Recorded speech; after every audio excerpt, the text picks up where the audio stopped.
What's up, everybody? We're on another episode from the Gutter to Greatness, and I'm here with my man B. Will to get us over the hump going into. We're recording this episode a little before the new year, but he's going to take us into the new year, and he's going to talk about his Gutter to Greatness struggle, his story, and how he's moved into greatness. But not only does he move in it for himself, he's also doing it for others, especially young Black males. And so it's always good to hear that. My brother's from Rough Buff, and he's going to hit us with some wisdom today, the real, the transparency, and all those other things from where he started to where he's at. So, I want to introduce my friend here, Benjamin Willis. And so B. Will, we're going to ask you to kind of tell us about what you do currently, and you don't have to get into your story right now, just kind of what you do, and then also why should anyone care?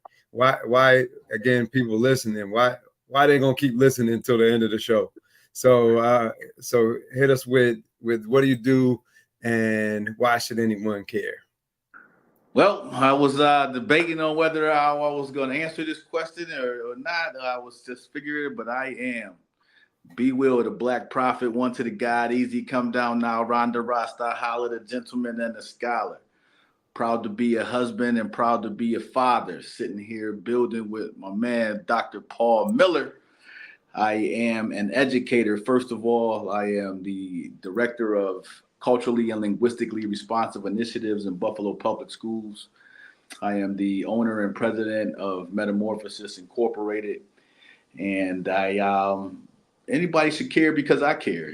That's the honest answer to the question: is why you should care is because I care, not only about myself first and my vesselage for God. I think I care about my family. I care about my community. I So the answer to the question, I care, so you should care. Got you. So I care because you should care. So what if I said to you, well, well, make me care because I don't really care right now because I want to know. I want to know what makes you do what you do and why do you do it. So make me care some more. I think I do what I do because we are vessels, man. I think that God has placed something in each and every one of us as human beings. I do what I do on a daily basis because of that mission, to try to use my gifts, my talents, my education to improve the lives of others. I feel like humanity is suffering right now, and I would love to be able to do my space and do my part in making sure that it heals. Um, you know, we work in schools and you meet kids and you meet families and you meet students and scholars, you kind of get into this mindset of, what can I do to make you better and what can I do to help you along your path of self actualization. And I think that as an educator, that's the primary goal is just everybody we encounter, whether it's a teacher, whether it's a student, a parent, everybody you encounter, you just want to help use your gifts and your talents and your knowledge to help make their lives better and easier. Not no doubt. And one of the things is that we want to always make people better. But what I found is, and a lot of the things that I try to write about and put out there is that before we can make the others better, we got to make ourselves better. And so with that kind of being said, looking at your story, what was your journey like to make yourself better? Like I know you grew up in Buffalo. What was it like growing up in Buffalo? Tell us where it started, all that. I think started in Lakeview Projects, man.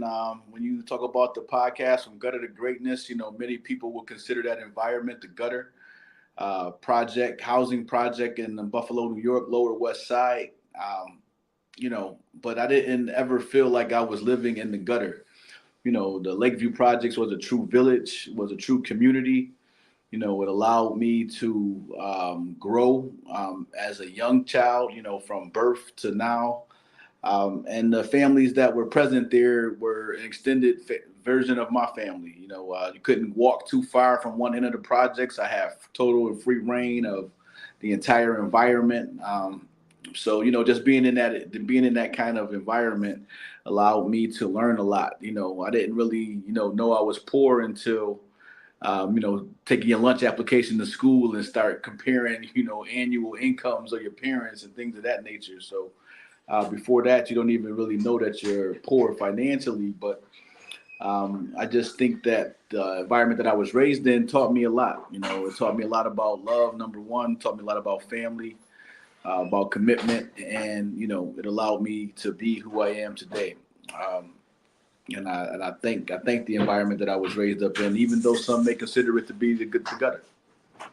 Yeah, I definitely understand that because I grew up in the projects in Rochester, and the good, the bad, the ugly, all of it shaped the way that I live, the way that I look at things, the way that I love, the relationships that I have, and a lot of it was fostered and created right there in the projects of Seneca Manor in Rochester, New York, right? And so I understand what you're saying. Now with that and growing up, I also learned a lot of things that and was privy to and experienced and saw a lot of things that weren't always probably what society would say would be the most positive.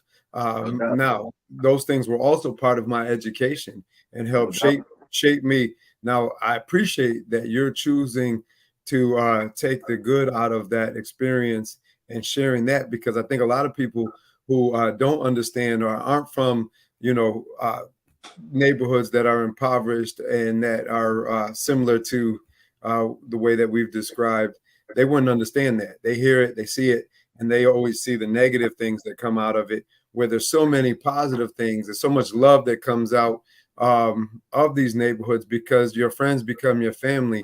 And because a lot of times you bond around things that you never, that other people would never have experienced unless you grew up right where you grew up at.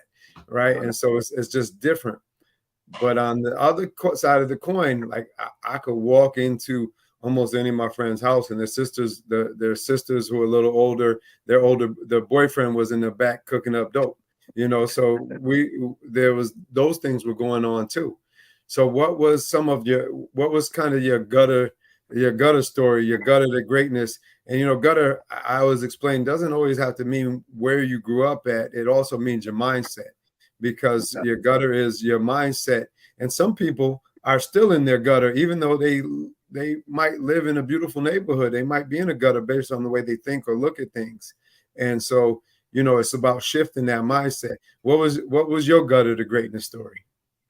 Yeah, that was it's a great question, and I definitely appreciate it. I think in terms of mindset, mentality, um, I was fortunate enough to come from a family that had strong roots and that was instilling a mindset of being better than and being greater than at an early age, at a young age. So I definitely appreciate the opportunity to grow up in a family that understood who we were early, obviously before I was born, even. So you're going back to generational information and that was passed down. So I always had the mentality that, you know, as a black man, we were great and we came from greatness.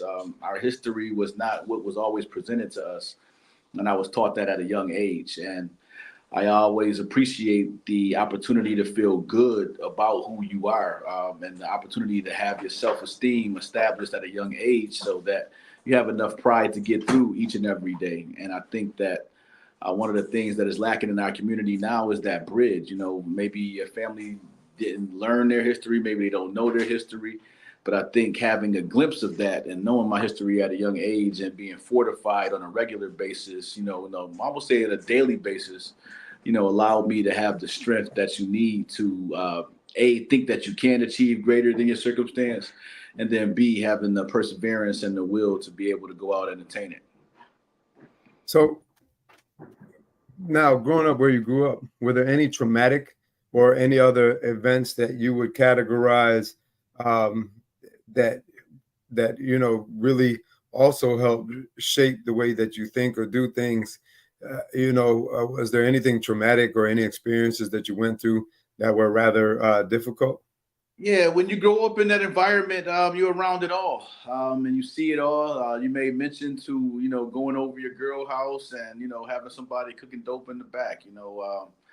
I've been it all. I've been around it all through family. Whether it was the person that was selling dope and making money that way, whether the person that was using dope and incognito or disappearing because of their habit. I think that, or the person that's trying to navigate both of those environments.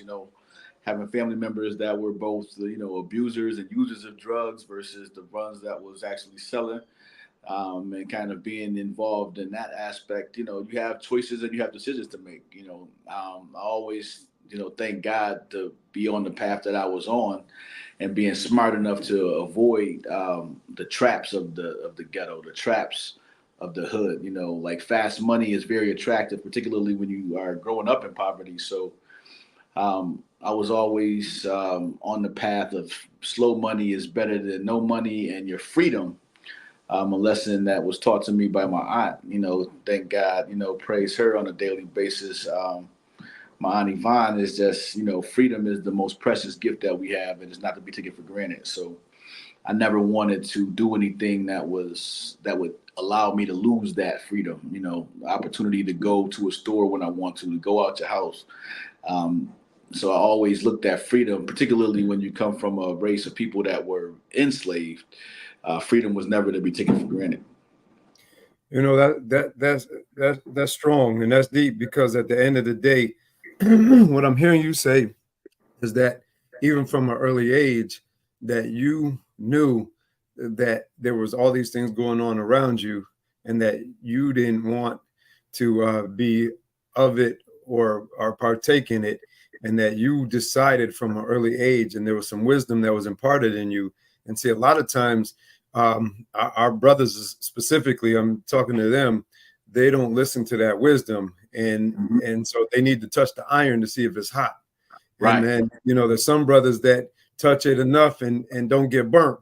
But then there's most of the brothers is getting burnt by these irons in some Mm-hmm. form of fashion, and so I know that, I had a little bit of a different path where I definitely struggled with and dibbled and dabbled in some of those things that I saw and that I did and participated in.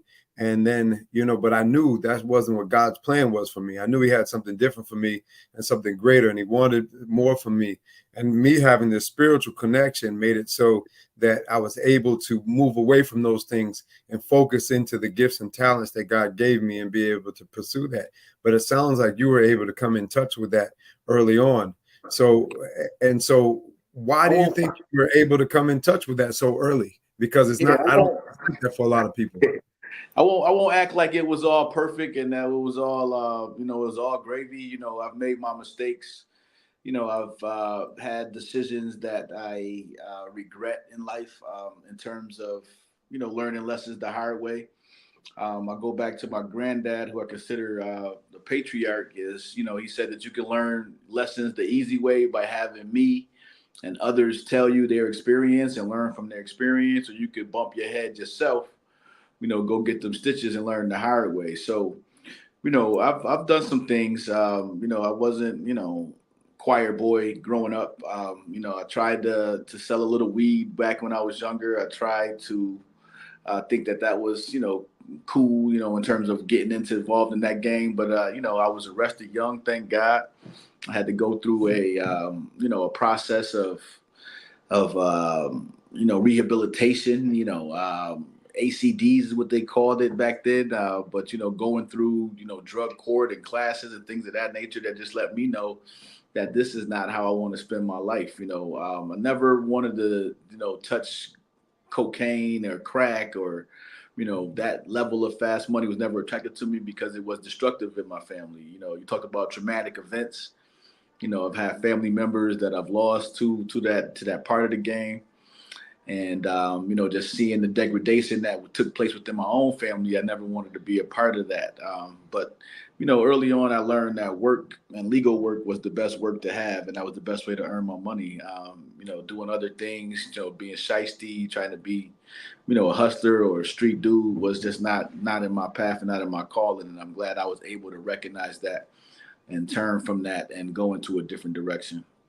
So how old were you when you got caught up in those dilemmas around? Yeah, I was fresh out of high school. You're talking about 19, 20. So, old enough to make it serious, but still young enough to have the opportunity to rehabilitate and never go back. I am a product of the hip hop culture. Yeah, go ahead. Do you remember the feeling when you got arrested or like talk about it? So I want to talk about this and explore it for a second. So walk us through that day, right? So what were you doing, like before, during, and after that you got picked up? And I kind of want to understand. I want people to understand the feelings that you were going through at that point in time. So, like, what did that day look like? Do you remember the day? Do you remember everything? Not so much, to be honest with you. I remember I was trying to go sell a couple nickel bags. You know what I'm saying? And that was a way of trying to make some money back then. And I don't necessarily remember everything that was leading up into that day, but just trying to make some extra money, man. So when they picked you up, so how'd you get caught when they picked you up? What that looked like? And the reason why I'm asking this, made the exchange. I'll tell you this. After I made the exchange, I saw some police officers coming around in a neighborhood where not necessarily going to be looked at as a regular part of the day. So that was the first indication. They spun back around, asked what you doing over here, that type of stuff. And, I'm still having some of that product on me. It was an easy fix for them. So, we had to go down. And, that experience taught me a lot. That was the one and only time that happened. And it taught me that I never want to go back to that experience. When you talk about being from the gutter to greatness, and so many of our men are locked up behind bars and locked up in prison because of economic decisions and seeing as drug selling. And nowadays you look at it, they don't legalize weed now, they legalize marijuana. So right. The same thing that brothers locked up and spent years in jails for is now a legal part of society, where you have multi-billion dollar industry based on something that used to put people in jail a few years ago. So when you look at the whole system, start to understand how capitalism is built, and how we are sacrificed in that system, for the greater good of those that are making the profit.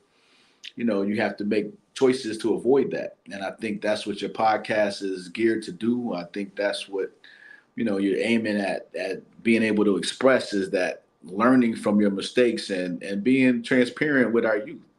When I get close enough to youth, this format is a little different. So usually it's the first time I probably told that story publicly. So, even telling it is a little uncomfortable, but, I still feel like at this age and this stage, you don't have anything to hide. And those lessons, if they could be used to change somebody else's perspective and mentality, that's what we're here to do. No doubt. And I like to make my guests uncomfortable. I know. I see. And I say that because, not because I really want to make you uncomfortable, but because, you know what? I know there's people who listen out there who will identify with, right? And there's people who are out there who are listening who are still doing those things and experiencing those things right now, or about to go, get off on whatever they're getting off on and doing what they're doing, right? And so, when they can identify and hear that somebody else who was there at some point in time, but then has the ability to transcend and transform, and that it's not over and there are different decisions. And if they could get it sooner, that gives them an opportunity to really stop, take a look, and do something different, because they identify with B. Will, or somebody else who's doing the same things, or me, because I've done those things as well. And, and the feelings that you went through, how do we help somebody so they don't have to go through those same feelings, right? So when they put these cuffs on you, how did, it made you feel a certain way? And see if you can describe these feelings and someone else identifies with, oh no, I don't want to feel like that. Yeah. I'm hoping that we reach somebody. You understand where I'm coming from? No, I appreciate the opportunity, and that's why it was a pleasure to come on to your show. It was a pleasure to have this dialogue with you. It was a pleasure to explore, these thoughts and emotions, to be honest with you. And like I said, it's not from a sense of shame as much as, the fear, like you got these professional positions, like you coming out, you telling your story. But I don't necessarily think that change can take place unless you are transparent and you are real. And one of the greatest leaders that I worked under in my career, when we answer these questions, he's like, okay, this is what I'm gonna talk about. I didn't plan on revealing some of those things, but the fact that you said, yeah, I want to make you uncomfortable, I want to get your story out because it's the honest truth. And the honest truth about that, in terms of the feeling that I never wanted to go back to, was the hurt and the look on my mother's face. So I would tell any young person out there that's making those decisions, particularly if you're a son and, looked at to grow up to be a pillar in the family, that's not any experience that you want to go through if you are disappointing your mother. As long as your mother ain't Cookie, you know what I'm saying? If your mom is Cookie, or, you know what I'm saying, Taraji, or 50 Cent Bobs in that series, as long as your mom is living like that, she's going to want to see you progress in a different path and a different light. And I'm one that always wanted to bring pride to her and never pain. So when I realized how much pain that put her in and how much stress she was under, I never wanted her to experience that again. So at that point, it was a true commitment to college. It was a true commitment to using the gifts that God gave me in that area to improve my life and to, wave poverty goodbye, as a motivation. You want to say, I want to change, the trajectory of my family, and I can't do that behind bars.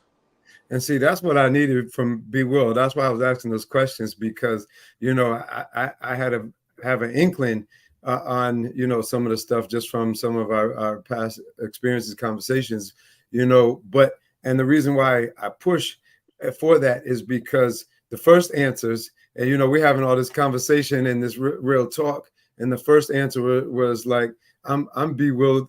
I'm Benjamin Willis, the professional. I am not going to say those things. I am going to give the job interview answer, and I am going to let everybody know how I'm a polished, I am a strong, great black man. And so, and you are a strong, great black man, but we all had a start. And so we all had our falls, and see, they can't fault us for that. And that's the problem of society, is that they try to, but at the end of the day, you have overcame that. You have put yourself in a position where now you're giving back, you're helping kids. And so they can't take your story from you and turn it around on you and all those other things. Like I share things, I share good, bad, and ugly. And, that's my choice to do, obviously, regardless of what professional capacity I'm a CEO of several companies right now, right? My own, plus I run a company here in Rochester called Cheddar Champions. But, accept me as I am, because guess what? My story is what's making me a better leader. It's what's making me a better person. It's what's making me, because I'm using it, hopefully, to give back. And so, I want that dig in, that real, because at the end of the day, that's the dude that I know that I believe is going to help change lives. And I'm sure that's the one that you give to the kids. But now the cameras are on, and your boss might be watching. I don't care about none of that. So I want the one that you're giving to them kids, because I know that's what you're giving them on a daily basis. No doubt. And I think, your boss may be watching, and my boss may be watching. Hopefully, being transparent, allows you to have a little bit more freedom too. And I've been looking to claim my voice within the system. For years, we work in an educational system, and you're Hmm. more involved in the charter world. And I think that, I looked at the charter champions. Congratulations on all of the things that you're Thank you. doing as well. I do want to say that up front, man. I appreciate that. I appreciate, the model that you're exemplifying. People don't know this. I'll say it right now is that I thought about wearing my St. John Fisher shirt today, Right, right, because that's where we got our start and that's where I met you at, and right. to go through our administrative program together. To be honest with you, you have exceeded all of my expectations, particularly of how I viewed you back then, Right. so I play around a little bit lyrically. So I wrote a verse about you last night, Oh just in man, preparation for the podcast. I may that's not be dope. able to give that to you since I had to use my phone to do the podcast today. But at some point I want you to hear that. But I have some lyrics because that's how I navigate through the world. I know that's something that we'll get to a little bit later. But I was like, that's my outlet.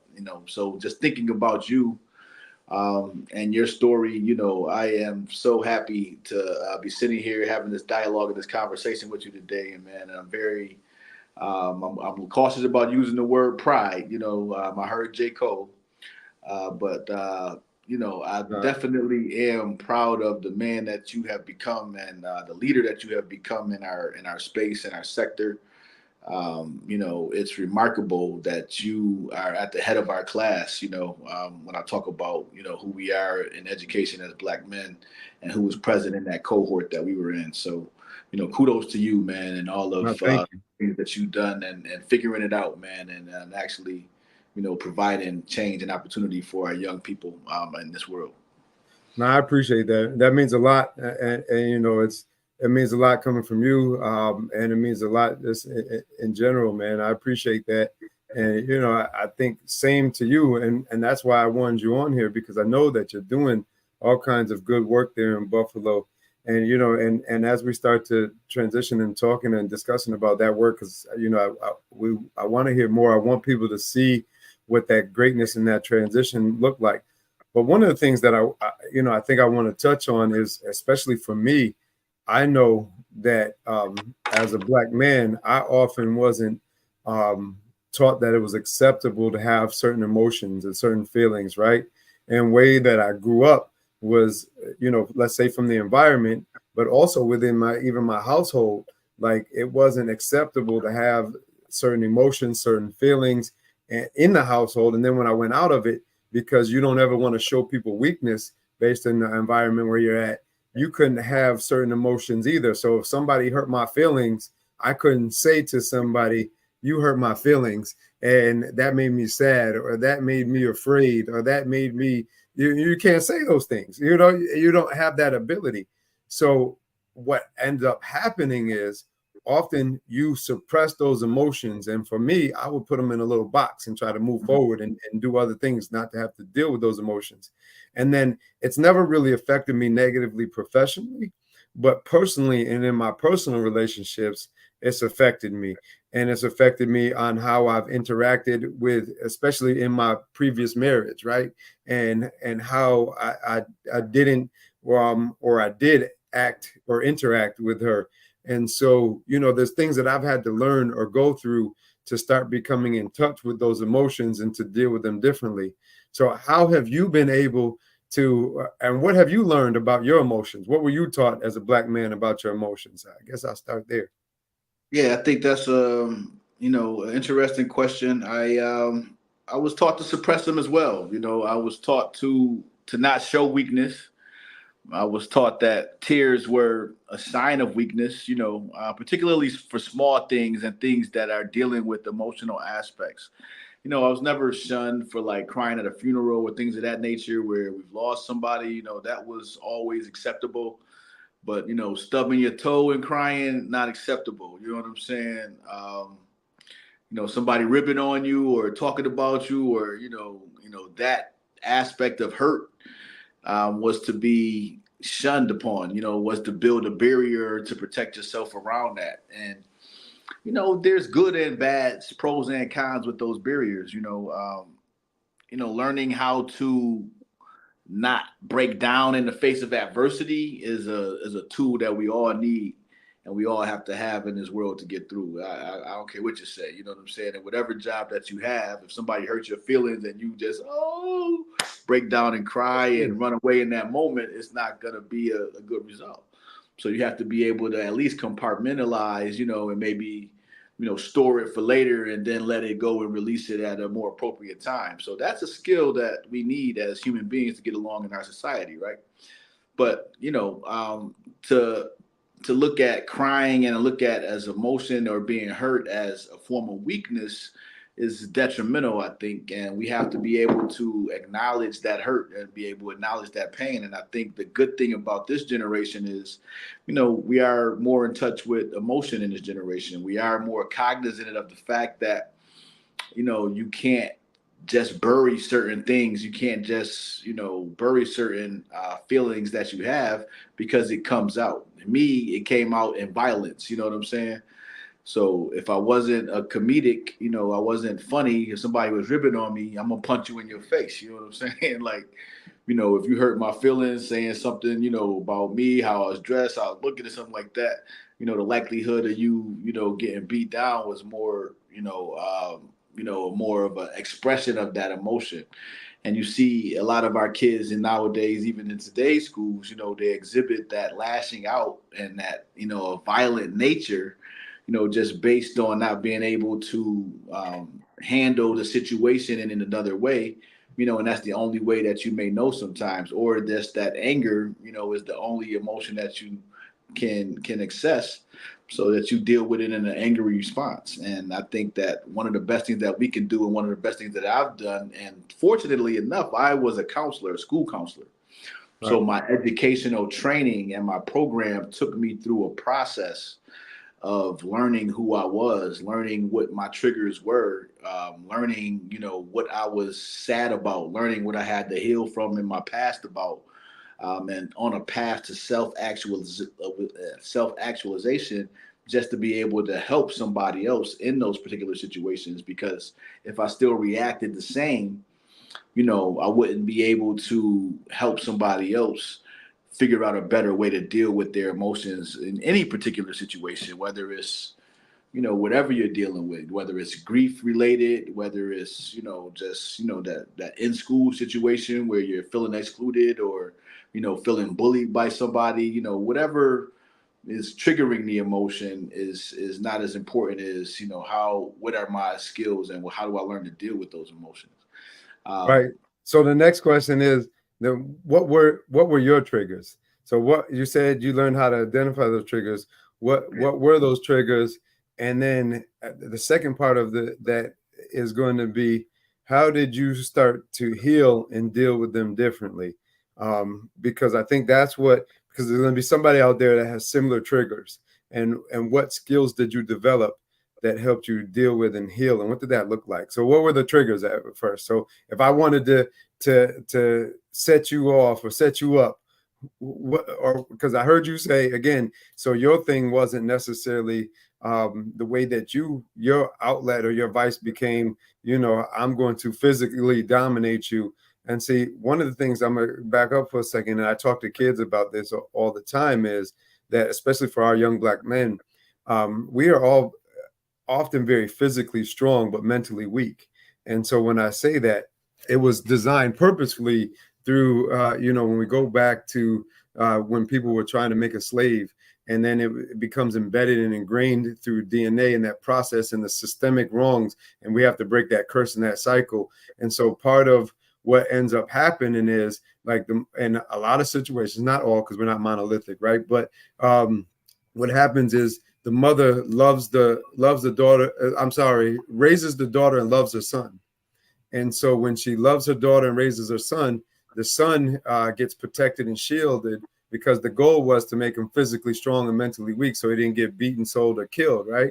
And so now that translated into today, to where too many of our Black men, and not all, again, try to make this very, very clear for people who are listening who don't identify, right? But that too many of us and young Black men are mentally weak. where we will you won't allow somebody to walk up to you and smack you in the face. You're going to be fighting. You're going to hit them back, or they say something you don't like. You're going to hit them, other things. But we allow life to smack us in the face. We allow those grades to smack us in the face. Like, instead of passing them classes, that's smacking us. And those other things that we're falling down and not getting back up from, but we're not going to fall down and not get back up if somebody hits us, right? Because we've been taught to be physically strong. And so mentally weak. And so that doesn't mean you're weak or anything like that. I'm not saying that. What I'm saying is that, at some point in time, that was the way that you chose to deal with your emotions and your outlets, was to fighting and physical, because for whatever reason that yielded you the results that made you feel better. Right. And so because that also was a sense of pride. Like, if that was your gift, you know what I'm saying? And if that was your ability, like if you had the ability to be funny back in the days and you could rib on somebody, I think they call it snapping in Rochester still, right? Snapping, drilling, drilling, roasting. Drilling. That was Rochester, drilling. So if you snapping, drilling, ribbing, if you had that ability, it garnered a certain amount of attention, right? And you could laugh at somebody, you could have somebody on the, and being me, who I am, you know what I'm saying? The first thing they went to was on your dark skin, you know what I'm saying? So it was about being black. So although I have pride in being black and being myself as a child growing up, and I'm talking about as a child, you are mentally weak as a child. I don't really know too many children who are mentally strong. You know what I'm saying? That's a muscle that has to be built up and developed, right? So, you respond with what you are good at, and fortunately enough, like I said, we grew up in Lakeview projects. Like, you couldn't get through the gauntlet of Lakeview without picking up some hand skills. And that was how you felt more comfortable. And then that also brought a sense of, prowess as a child, so, don't mess with him, right? Yeah, because he got hit. You know what I'm saying? Yeah. You're going to catch these hands, you know what I'm saying? And back then, you used to try wrestling moves on cats. So, you know what I'm saying? It wasn't nothing to DDT somebody on a concrete. Who was your favorite? Who was the move? Mine was Bret Hart. And Bret Hart. I'm Macho Man, you know what I'm saying? Macho Man Randy Savage with that Jake the Snake, that DDT, you know what I'm saying? I used to like the, what was that? The Full Nelson, the headlock joint, suplexing cats, like we did it all, right? So, but they wasn't. We didn't realize that back then they was training for those things, man. So, it was fun, man. It was a fun way to get through life, man. Not being able to necessarily be punked off that way, but dealing with the emotion of childhood. Like, nowadays, kids are being bullied 24/7, and that's why I love the book that you wrote. In terms of the young females in particular, about anti-bullying and kind of, learning how you're treating each other online. So, in those days, you go home, the next day something else was starting. Nowadays, that conflict is continuing, and you have more and more voices and more people, and it feels more public. So the pressure to respond to it is greater. And I feel like that's what has our kids in such a quandary nowadays, is that, how do I deal with that? How do I, everybody is not going to be nice. Everybody is not going to be sweet. So how do you deal with those people, who don't treat you how you feel like you should be treated, or, don't necessarily treat you with a decent sense of humanity, what do we do with those? And it's always been present, in childhood. It's always been present. Every generation, there's always been these roles that we play as people. And, the ability or the feeling or wanting to be on top of something has always perpetuated. So it's always somebody that had to pay the price in that, and I just think nowadays it's just perpetuated through the internet, which is why we have to use the internet like this to combat it. Right. It made me think about when you're talking about wrestling moves. I remember we were in my cousin's basement in the projects, and there were some friends over, and the one boy just kept bothering me. And, I've never been somebody who bothered somebody first. I'm decently funny, but when I have enough, I had enough. And so I remember us like getting into it, and I put him in the sleeper hole and I put him to sleep. right? And he and I didn't really know what I was doing at that point in time. I don't know. We were probably Choking like him out. 9. You done And so, Draymond somebody, man. You done right, so I Draymond. put him to sleep, and he passed out. And I remember being so scared because the only thing I could think about is what I'm gonna get a whooping now. And so I'm gonna get a whooping because I didn't put him to sleep. It wasn't like, oh no, am I gonna kill him? Or oh no, is he gonna wake up? It First was, oh thought no, was I might get a whooping though. I'm about to get a whooping because I was doing too much. And I just think about that and being funny, and the things that you socialize and grow up and go through. And it's just interesting, but it's that kind of maturation process and learning to grow. And so what was it that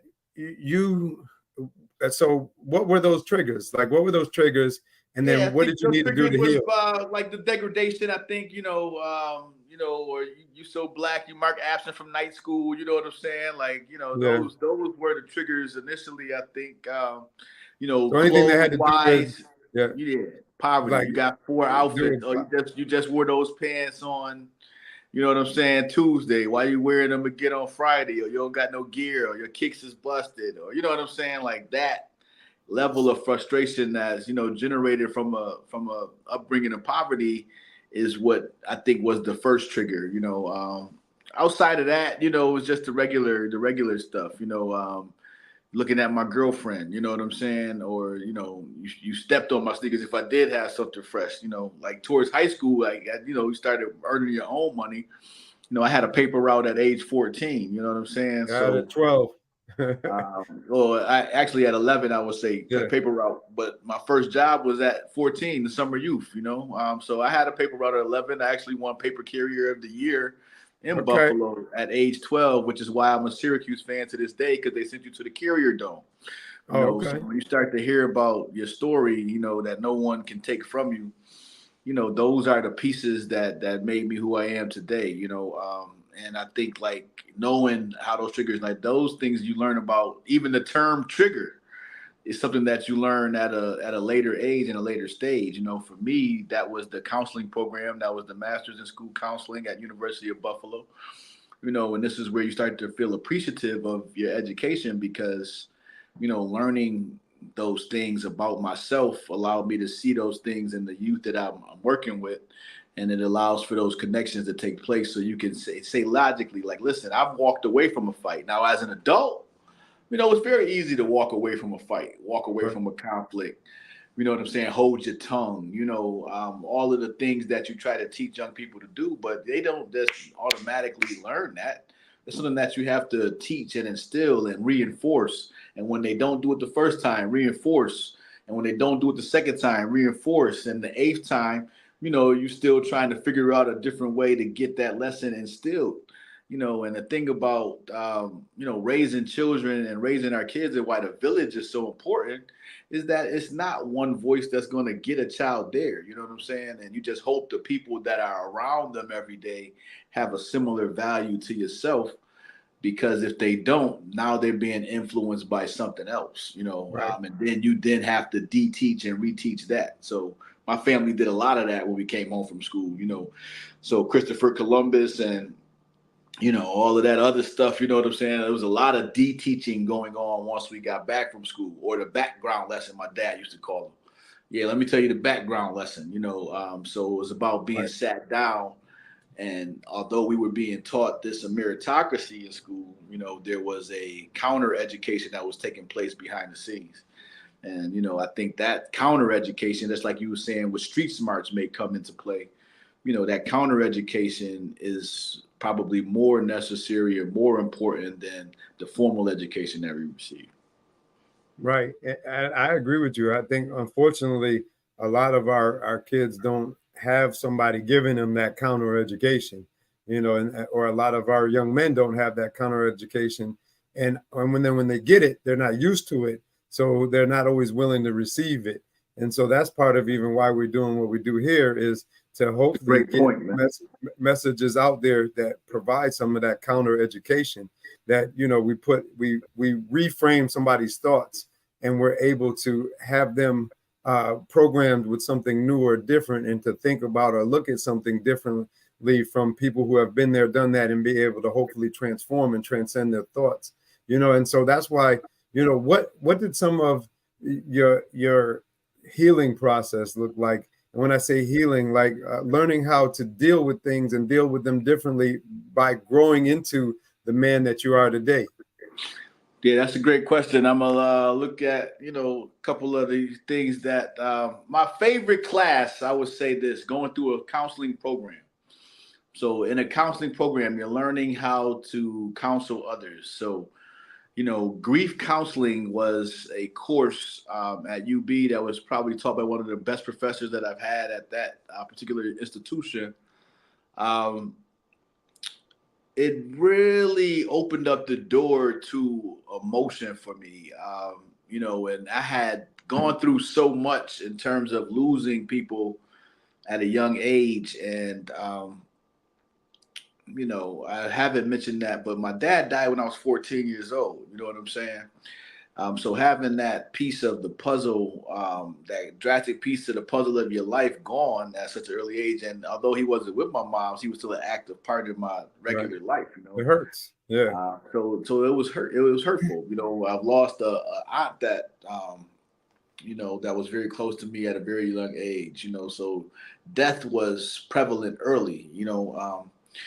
And having that class, taking that class, and being able to get in touch with my own life and because part of the class was projecting who you wanted your life to be. So one of our assignments in that class was to write your own eulogy. Now, as a 23, 24-year-old man trying to project the life that you want to see lived was an exercise that, I invite everybody to take part in, because it allows you to shape your decisions on a daily basis. So when you say intervention in terms of healing, that class to me was the beginning of my healing. Also participating in group therapy, group classwork, I thought was a very poignant point in my life, because now you're in this fishbowl activity where, you're participating either as a participant in the circle, in the inner circle, or the outer circle. So you're watching other people experience emotion and watching the dynamics that play out in human development on a wide scale. When you see those same roles prevalent in families, the names may change, but the roles don't. So, in every family, there's that person that's lighthearted and that has the jokes and that brings the comedian. Every family is that drunk person that want to mess the party up. You know what I'm saying? And every family is that disappearing act person that may show up, may not, and those dynamics play themselves out inside of the schools that we work in the school system. Those roles take place, those roles change, those roles shift. So you have alpha males, you have alpha females, you have those docile students that are quiet and that are play the back. You have those outspoken students that'll speak their voice and challenge the authority. You have those compliant kids that's going to do whatever you say, no matter what.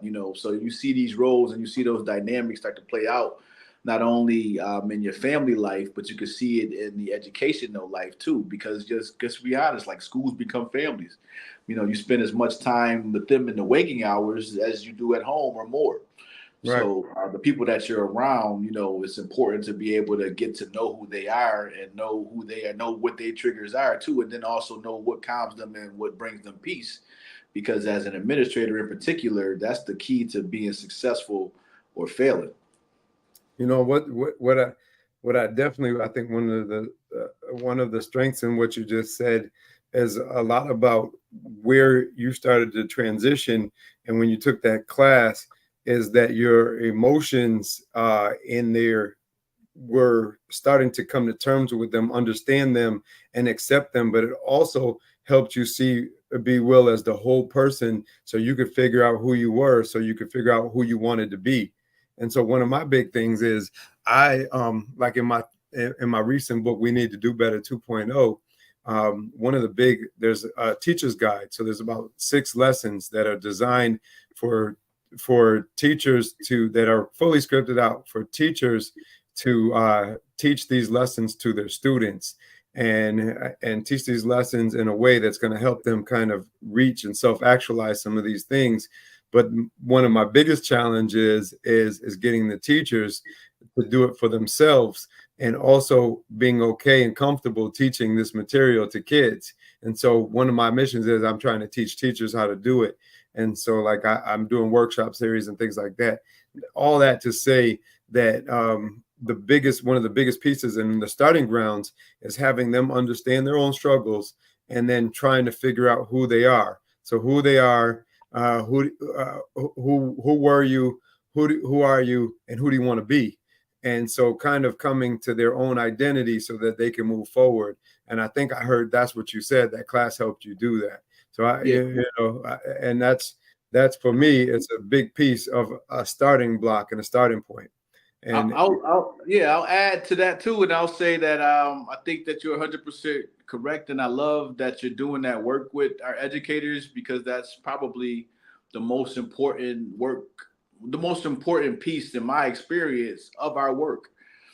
Because teachers, if they don't understand what their triggers are, what their motivations are, they're gonna get ate up in the classroom, right? You know what I'm talking about? Because our students know, you know what I'm saying?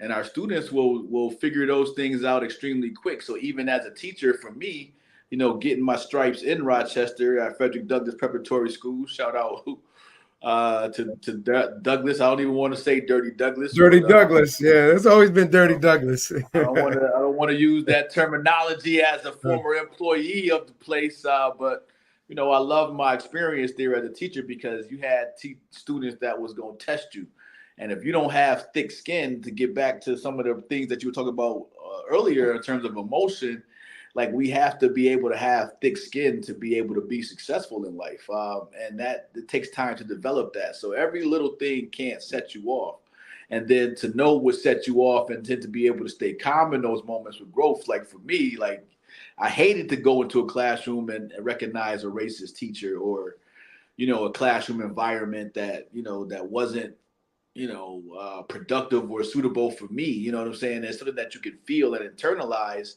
if you in tune, right? So, those were my pet peeves. So even dealing with those types of adults and educators, and I found that teachers sometimes were maybe harder to deal with in the workspace than students sometimes, because it's sometimes you can infuse a little fear into a kid, sometimes that you can build a relationship with them and get them to grow and change. But adults are more stuck in their ways, and their politics come out in the classroom, and at many times that could be a detriment to our youth. Now, what are the things that you're doing currently? Because I know that again, that you're doing a lot with your My Brother's Keeper program. You're doing a lot with trying to build cultural responsiveness within the school district. And so, what are some of those things that you're doing to be your brother's keeper now, and to give back, and to help people transition into this similar mindsets? What does that look like for you now?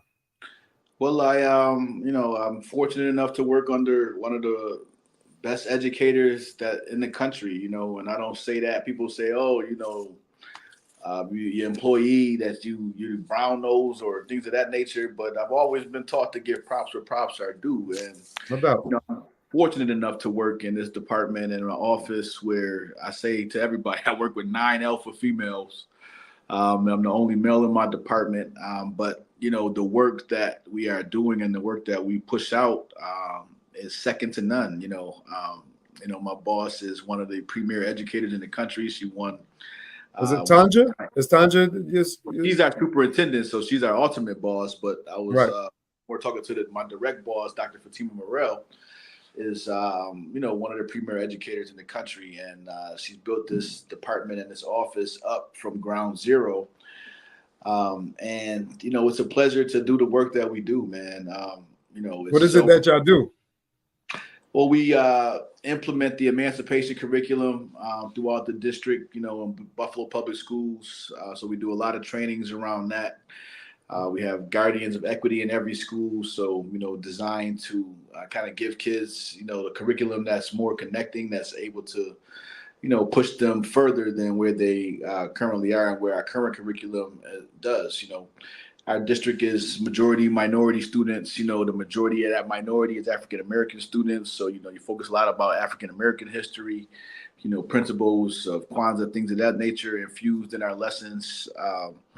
We want to explore indigenous history and the true, you know, how United States truly came to be. So you kind of have to shed some of the myths that we were taught, even our early education, and kind of get into a new knowledge and new informational age where the facts are written, and we just want to be able to put those facts in our kids' hands so that they could use them to fortify themselves.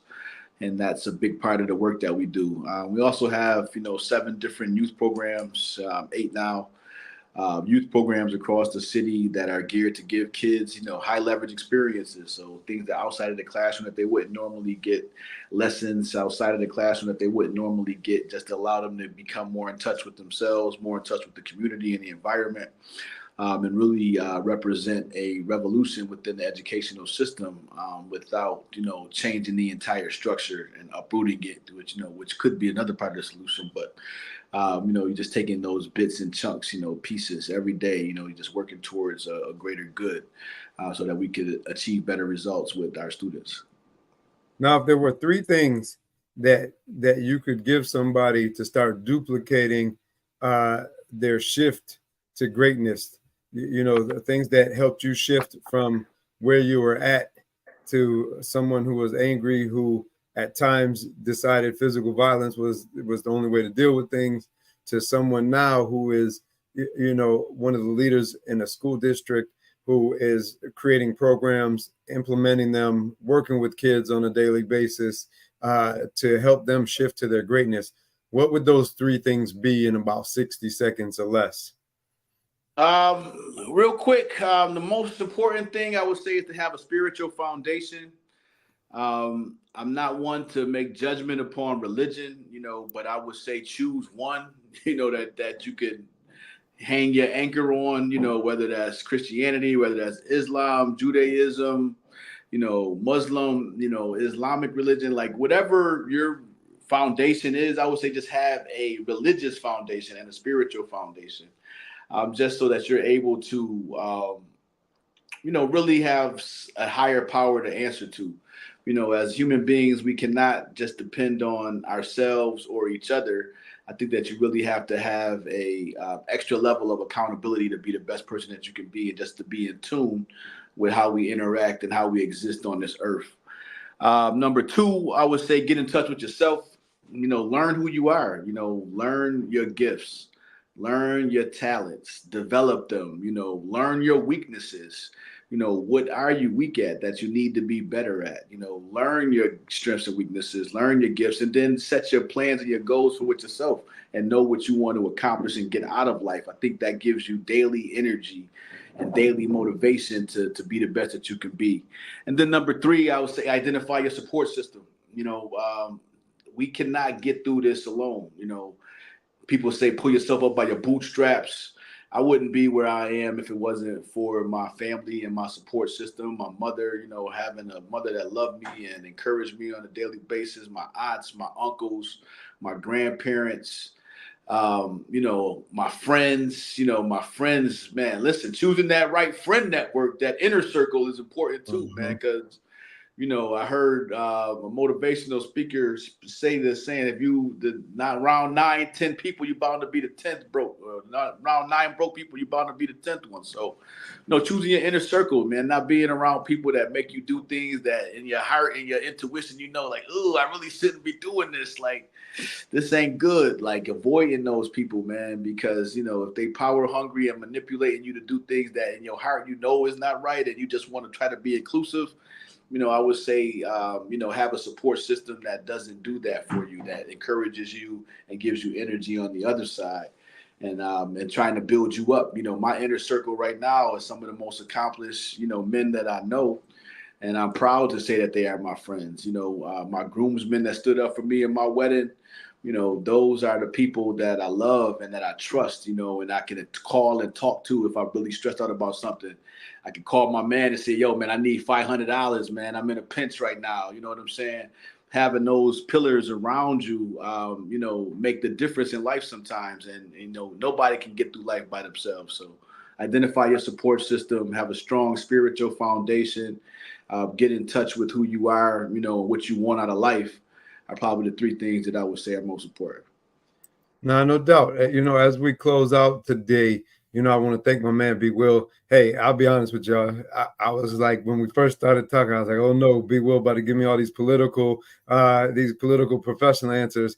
But I'm so glad my brother relaxed and was able to really give me the real him and come with the heat, because he's bringing knowledge to you all. And this is a good brother who has experienced a lot, been through a lot, and also continues to do a lot and do a lot for kids and for his community. And so I appreciate all of that. And I think, as people walk away, if anything that you walk away with the more you can figure out who you are, the more you will learn who you are becoming.